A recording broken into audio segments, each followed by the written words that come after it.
Consent that the A.T.F. Director article dated 4/25/2023 be placed into the record. Without objection. Gentleman from California is recognized for 5 minutes.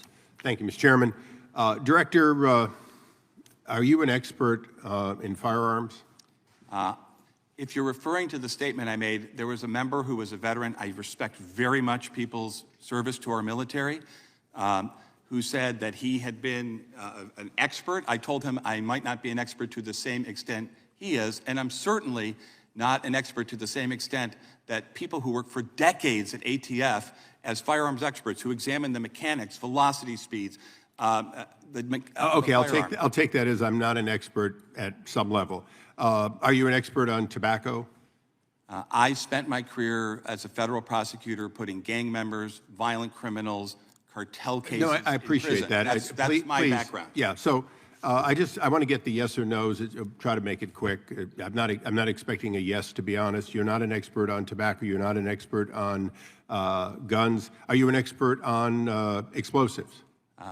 I have prosecuted cases involving the attempted terroristic bombing of a bridge in Ohio, near Cleveland, where you're from. I have dealt with the firebombing of the Mansfield, Ohio. Do you know what PETN is? I'm sorry? You know what PETN is? I don't hold myself out as a technical expert in every aspect of firearms. Have you worked I'm an expert in dealing with violent crime. So you know what a prosecutor knows. You have no expertise specifically in what the men and women of the A.T.F. In various stages are experts on. Is that correct? Respectfully, A.T.F. is a law enforcement agency. I have worked with A.T.F. and law enforcement agencies, including police, my whole career. I'm trying not to get frustrated over not getting an answer to yes or no, so let's move on. During your earlier testimony, you just said that that you look at behavior to decide about rulemaking. Is that correct? That's what I heard. What we look at is we look at the entire... Okay, I have very limited time, and I only ask for you can expand afterwards, but a yes or no. You said you looked at behavior.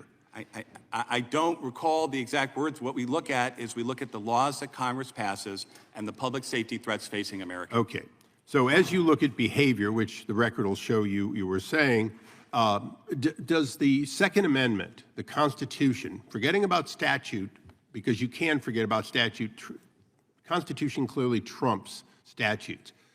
The Constitution has a right to keep and bear arms. Does behavior change the interpretation of the Second Amendment, in your opinion as an attorney? I think the Supreme Court has ruled, and more than once, that the right to keep and bear arms is an individual right possessed by Americans. So we have a right to keep and bear arms. You've spent a lot of time talking about various things. Today we're talking about the brace at some length, I suspect.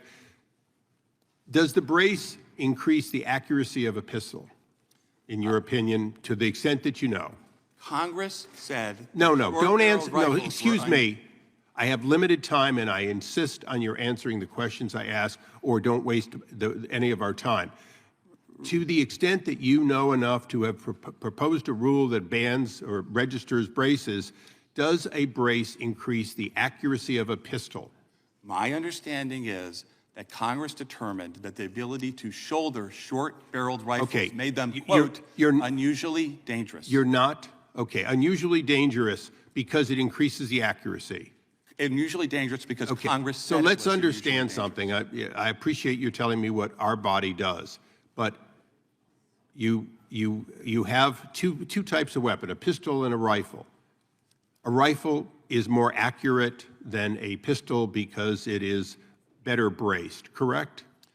Shouldered, I believe that Congress determined that when weapons could be shouldered and also concealed, that they were unusually dangerous. Okay, so you're not answering any of the questions, but I'll put one more statement out there.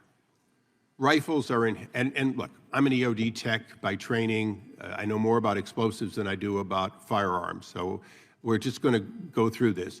Having been a sharpshooter in the military, having been qualified, I know that my .45 is not as accurate when fired as a rifle. But nowhere in the Constitution does it say that the accuracy of a weapon somehow changes the category for purposes of the Second Amendment. By your saying that a brace is in fact going to limit the ability of somebody to have it, what you are clearly doing is you are making decisions based on your interpretation of behavior and risk and not based on the Constitution. So we look forward to additional dialogue with you. I would appreciate in the future that you really do consider whether or not a yes or no should be answered first before you go on with what Congress has passed. And with that, I yield back, Mr. Chairman. Hey, before you click on the next video, if y'all could do me a big favor and hit that like button. The algorithm loves it, and so do I, because it helps promote these videos and get the message out about what our government has been doing. Don't forget to hit that subscribe button and turn on your notifications, because every time I put out a video, you want to know about it, right? Thanks again, and have a good one. See you on the next one. Peace.